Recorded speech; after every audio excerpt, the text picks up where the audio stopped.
আমার দয়ার মালিক, তুমি যদি আমাকে মাফ নাই করো মালিক, ওই অন্ধকার কবরে আমি একা কেমনে থাকবো? যেই কবরে বাতি নাই, সাথীও যেই কবরের ভিতরে বিছানাও নাই, বালিশও নাই।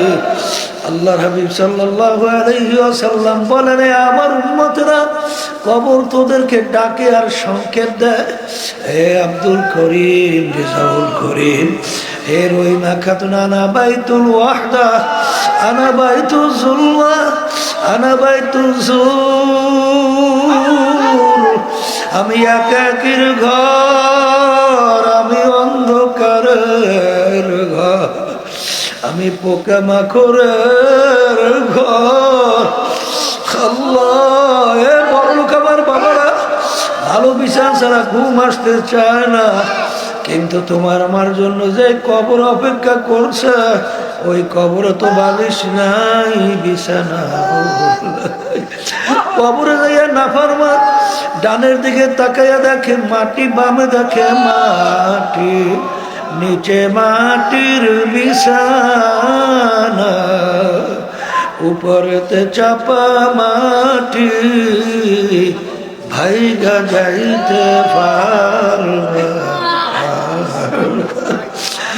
এখন দেখবি দেখে হারাইয়া নাফরমান ডাক দেয়, আল্লাহ আল্লাহ আল্লাহ।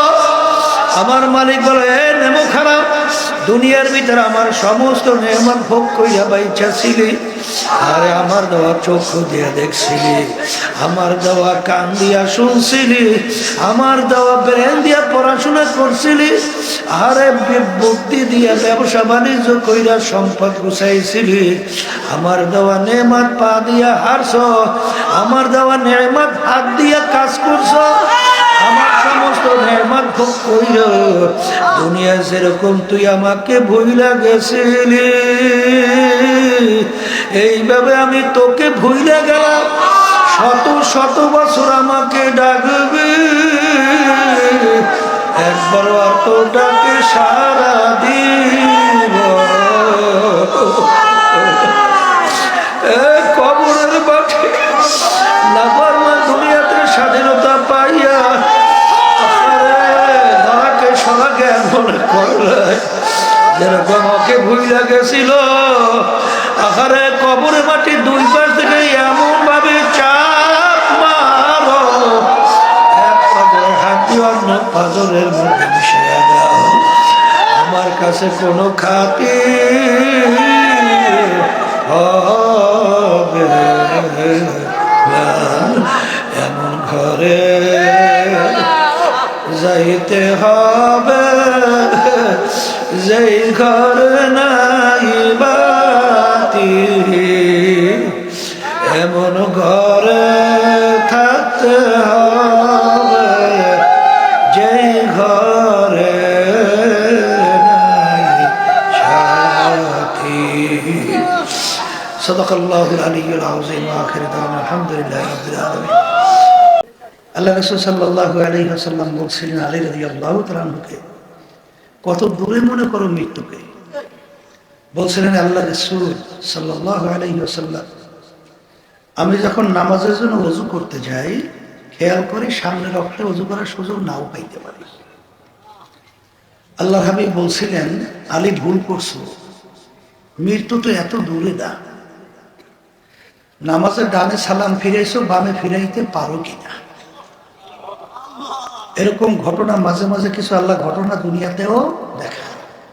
গলাচিপা পটুয়াখালী জেলা, আমাদের চরমনের একজন মুজাহিদ ছিল, ফজরের নামাজের জন্য মসজিদে যাওয়ার পরে ইমাম সাহেব আসে নাই, তাকে ইমামতির জন্য সামনে যখন দিল, ফজরের নামাজ 2 রাকাত ফরজ পড়ায় ডানে সালাম ফিরেছে, বামে আর ফিরাতে পারেন। মুরাদা ইউনিয়নের সদস্য সাহেব, দুমকি কলেজ মাঠে আমার মাহফিল ছিল, লোকজন নিয়ে আসছে, এশার নামাজ 2 রাকাত পড়লে তৃতীয় রাকাতে মনে হয় প্রথম না জানি দ্বিতীয় সেজদায় গেছে। এরপরে দেখার দুনিয়াতে নাই। আমার কাছে সংবাদ আসার পরে আমি তাড়াহুড়ো করে যখন দেখতে গেলাম, যাইয়া দেখি মনে হয় যেন এখন মাত্র ঘুমাই গেছে। এই হলো দুনিয়া। বলেন বলেন, মুখ খুলে বলেন, এই হলো। আবার বলেন, এই হলো। আর আখিরাত, আল্লাহ রাসূল সাল্লাল্লাহু আলাইহি ওয়াসাল্লাম বলছেন, তাম দুনিয়া যদি গোডাউন বানাও, জমিন থেকে আসমান, পূর্ব থেকে পশ্চিম, উত্তর থেকে দক্ষিণ, জমিন থেকে আসমানের দূরত্বের কোনো শেষ আছে? আসমানের হিসাব করে বের করতে পারছে? কোনোদিন পারবে? তবে সংক্ষেপ বুঝি, সূর্য দেখতেছি, বৈজ্ঞানিক আবিষ্কার করার পরে বলছে, সূর্য যেখানে অবস্থান করছে দুনিয়ার থেকে প্রায় 9,30,00,000 মাইল দূরত্বে আছে। এর উপরে তারকা, তার উপরে তারকা, তার উপরে তারকা, তার উপরে তারকা, এত দূরে আছে। সৃষ্টির পরে আলো জমিনে দৌড়ে আসতেছে, এখন পর্যন্ত তার আলো আসে জমিনে পৌঁছেই নেই। আলোর গতি প্রতি সেকেন্ডে 1,86,000 মাইল বেগে দৌড়ায়। তাহলে এত বড় ফাঁকা জায়গা যদি সরিষা দিয়ে ভরে রাখো, আর একটা সরিষা যদি পাখি খায়, আবার 500 বছর পর আর একটা দানা খাবে। এরকম 500 বছর পর পর একটা একটা দানা খেতে খেতে তাম দুনিয়াময় গোড়াও একদিন না একদিন শেষ হবেই হবে। কিন্তু আল্লাহ রাসূল সাল্লাল্লাহু আলাইহি ওয়াসাল্লাম বলেন, আখিরাতের জিন্দেগি শুরু, শেষ না। এখন যারা এই ক্ষণস্থায়ী জিন্দেগির পিছনে ঘুরিয়া আখিরাতের স্থায়ী জিন্দেগি ধ্বংস করবে, একে আপনি বোকা বলবেন না বুদ্ধিমান বলবেন? সবাই বলে বোকা, না? এই বোকাদের নেতৃত্ব দিত আবু জাহল। এই জন্য আল্লাহ এবং আল্লাহ রাসূল তার উপদেশ দিছে, মূর্খের বাপ। কথা ঠিক কিনা? পাইলেন? আচ্ছা, ওমর রাদিয়াল্লাহু তাআলা নাম শুনছেন? শুনছেন। প্রথম অবস্থায় করছে কট্টর খারাপ কি আর পাওয়া যায়? আল্লাহ হাবিব সাল্লাল্লাহু আলাইহি ওয়াসাল্লামকে কতল করতে রওনা করা, এর সে খারাপ লোক আর পাওয়া যায়? 100 লাল উট পুরস্কার। মাঝখানে কি ঘটনা হয়েছে আমরা জানি। এমন পরিবর্তন হলো, ওই তরবারি নিয়ে সর্বপ্রথম ইসলামের পক্ষে স্লোগান দিয়ে নারায়ে তাকবীর আল্লাহু আকবার দিয়ে রাস্তায় নামছে। আচ্ছা বলেন তো, একটু আগে ছিল সবচেয়ে জঘন্য, আর একটু পরে হয়ে গেল উৎকৃষ্টের ভিতরে উৎকৃষ্ট। কথা ঠিক কিনা? এখন যদি আপনাকে বলি, একটু আগে যখন আল্লাহ হাবিব সাল্লাল্লাহু আলাইহি ওয়াসাল্লামকে কতল করতে রওনা করছিল, তখন তার চক্ষু কয়টা ছিল? বলেন বলেন। আর এখন যখন ইসলামের পক্ষে স্লোগান দিয়ে মুসলমান হওয়ার পরে নামছে, এখন চক্ষু 4টা। হ্যাঁ, তাই হাত আগে যা ছিল তাই আছে? পায়ের পরিবর্তন, অন্য অন্য অঙ্গ প্রত্যঙ্গ কোনো পরিবর্তন? চেহারা একই তো আছে, কিন্তু একটু আগে ছিল কীট, জঘন্য, শুকুরের চেয়েও খারাপ। একটু পরে হয়ে গেল ওয়ালাকাদ কাররামনা বানি আদম। পার্থক্য কোন জায়গায় হয়েছে? একটা জায়গায় পার্থক্য। কথা ঠিক কিনা? তাহলে সেই জায়গাটা পরিবর্তনের নাম হলো কলব। নাম কি? তাহলে এক কথায় মুখস্থ করে বলেন, যার কাল ভালো সে সর্বশ্রেষ্ঠ সম্মানিত, আর যার কাল খারাপ একেবারে সমস্ত নিকৃষ্টের ভিতরে শুকুরের চেয়েও খারাপ।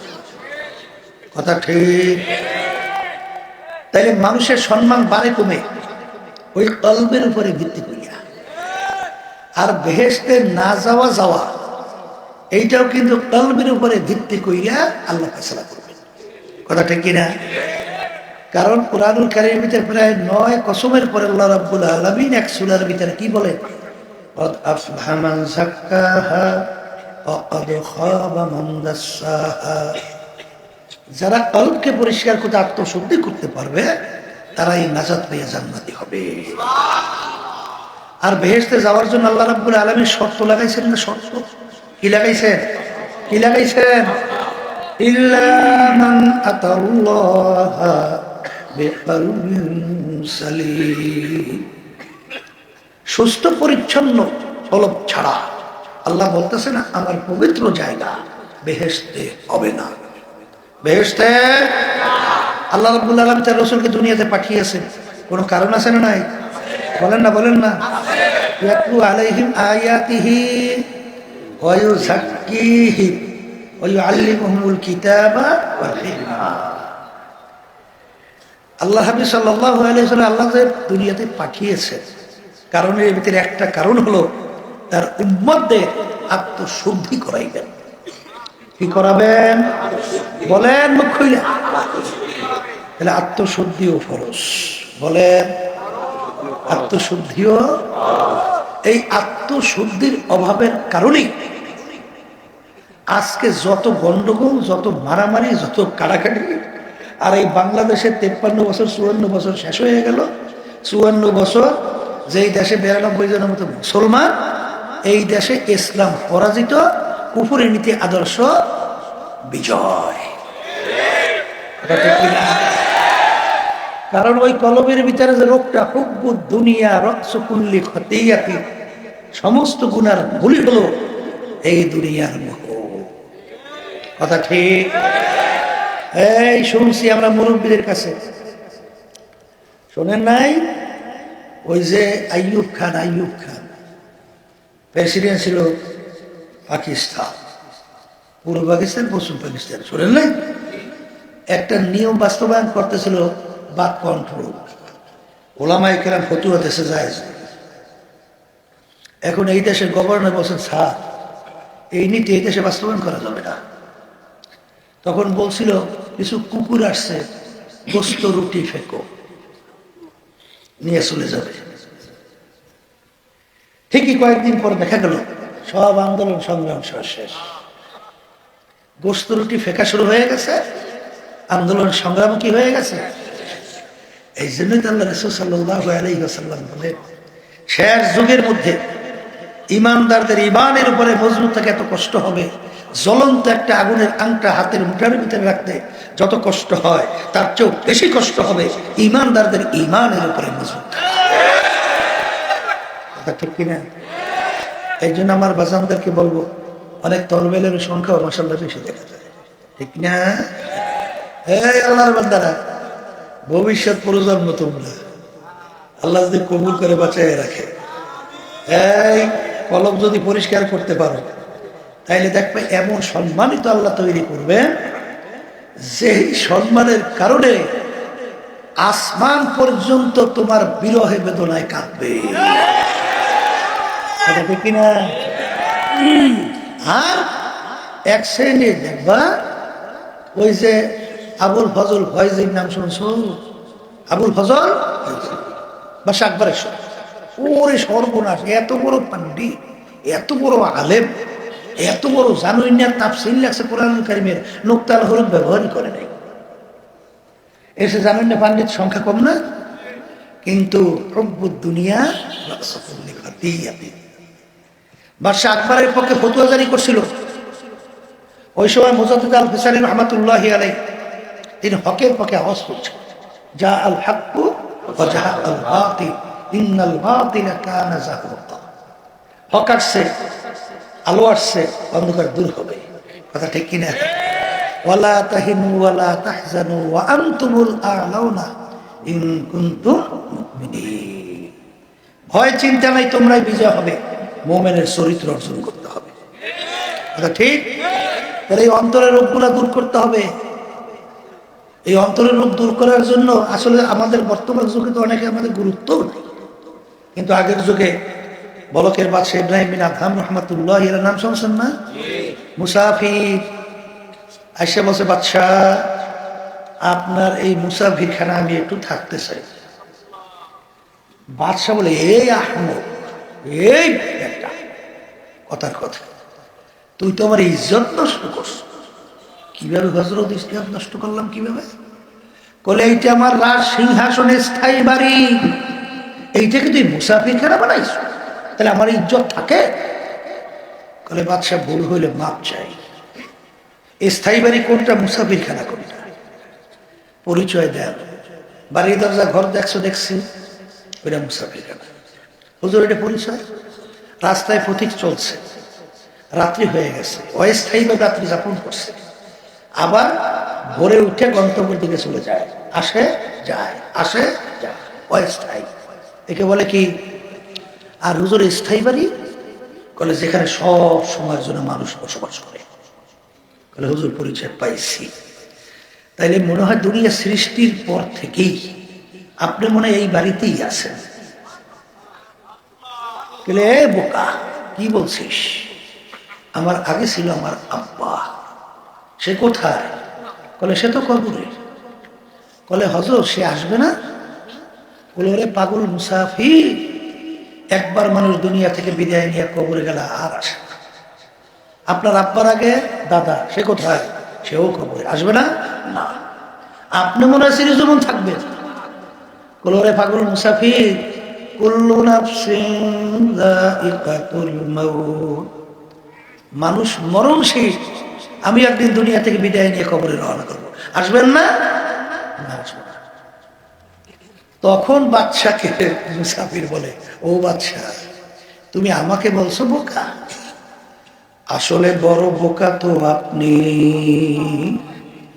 হে বাদশা, আপনার বাড়ির দরজায় মুসাফির খানা, একবার পথিক মানুষ থাইকা চইলা গেলে আবার এসে ইচ্ছা করলে থাকতে পারে, কিন্তু আপনার এই মুসাফির খানা থেকে যদি একবার কেউ বের হয়ে যায় আর কোনদিন আসে না। মুসাফির হাম সব কবর আখের ঠিকানা, कोई आगे रवाना है कोई पीछे रवाना।